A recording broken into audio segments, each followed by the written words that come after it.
Hello, BookTube, and welcome back to Jane Austen's Pride and Prejudice. For Jane Austen July 2024, we are reading Pride and Prejudice together. It's turning out to be a lot of fun. We have had a wonderful ball, a wonderful dance. Everyone had a good time, and everyone can agree on two things. That Elizabeth Bennet's very pretty sister Jane was the belle of the ball and a hit with Mr. Bingley, the new occupant of Netherfield Hall.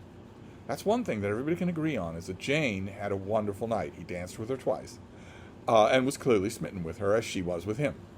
And the other thing everyone can agree on is that this odious Mr. Darcy was a horrible person.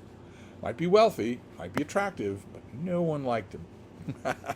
And now we are at chapter 5. Within a short walk of Longbourn lived a family with whom the Bennets were particularly intimate. Sir William Lucas had been formerly in trade in Meryton, where he had made a tolerable fortune and risen to the honor of a knighthood by an address to the king during his mayoralty. The distinction had perhaps been felt too strongly. It had given him a disgust to his business and to his residence in a small market town, and quitting them both, he had removed with his family to a house about a mile from Meryton, denominated from the period Lucas Lodge, where he could think with pleasure of his own importance, and, unshackled by business, occupy himself solely with being civil to all the world. For though elated by his rank, it did not render him supercilious. On the contrary, he was all attention to everybody. By nature inoffensive, friendly, and obliging, his presentation at St. James's had made him courteous. Lady Lucas was a very good kind of woman, not too clever to be a valuable neighbor to Mrs. Bennet. They had several children. The eldest of them, a sensible, intelligent young woman about 27, was Elizabeth Bennet's intimate friend. That the Miss Lucases and the Miss Bennets should meet and talk over a ball was absolute necessity. And the morning after the assembly brought the former to Longbourn to hear and to communicate. "You began the evening well, Charlotte," said Mrs. Bennet, with a civil self-command to Miss Lucas. "You were Mr. Bingley's first choice." "Yes, but he seemed to like his second better." "Oh, you mean Jane. I suppose because he danced with her twice. But to be sure, that did seem as if he admired her. Even I rather believe he did. I heard something about it, but I hardly know what. Something about Mr. Robinson? Perhaps you mean that what I overheard between him and Mr. Robinson. Did I not mention it to you? Mr. Robinson's asking him how he liked our Meryton assemblies, and whether he did not think there were a great many pretty women in the room, and which he thought the prettiest. And his answering immediately to the last question, 'Oh, the eldest Miss Bennet, beyond a doubt, there cannot be two opinions on that point.'" "Upon my word. Well, that was very decided indeed. That does seem as if... But, however, it may all come to nothing, you know." So I think Mrs. Bennet knew that piece of gossip before she asked for it to be repeated again.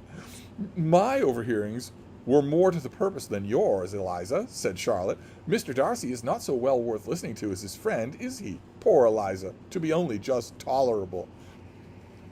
Mr. Darcy referred to Elizabeth Bennet's appearance as tolerable. And everybody knows it. The Lucas girls know it. They're teasing her. "I beg you would not put it into Lizzie's head to be vexed by his ill treatment, for he is such a disagreeable man that it would be quite a misfortune to be liked by him. Mrs. Long told me last night that he sat close to her for half an hour without once opening his lips." That's Mrs. Bennet talking. "Are you quite sure, ma'am? Is not there a little mistake?" said Jane. "I certainly saw Mr. Darcy speaking to her." "Aye, because she asked him at last how he liked Netherfield, and he could not help answering her, but she said he seemed very angry at being spoken to." "Miss Bingley told me," said Jane, "that he never speaks much unless among his intimate acquaintance. With them he is remarkably agreeable." We're not sure that we believe that.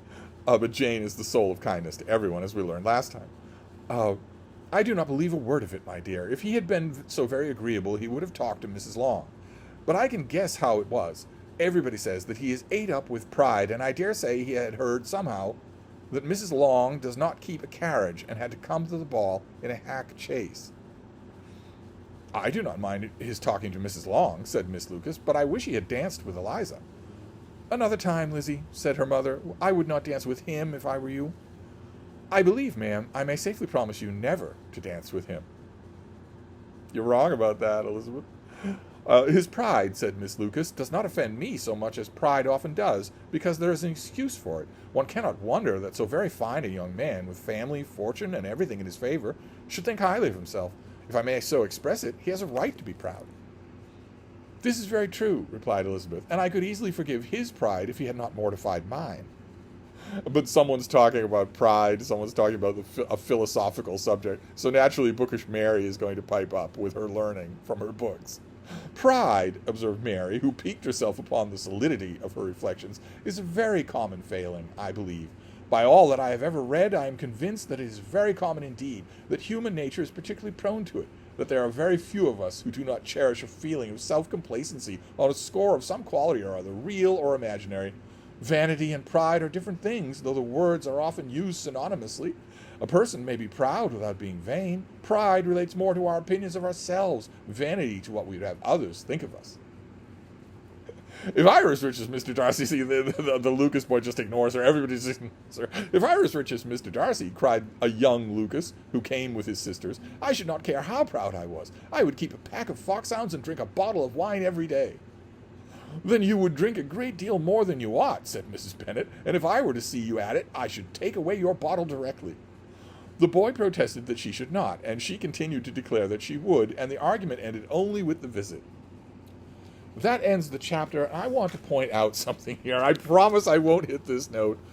I promise I won't hit this note in our whole read-through.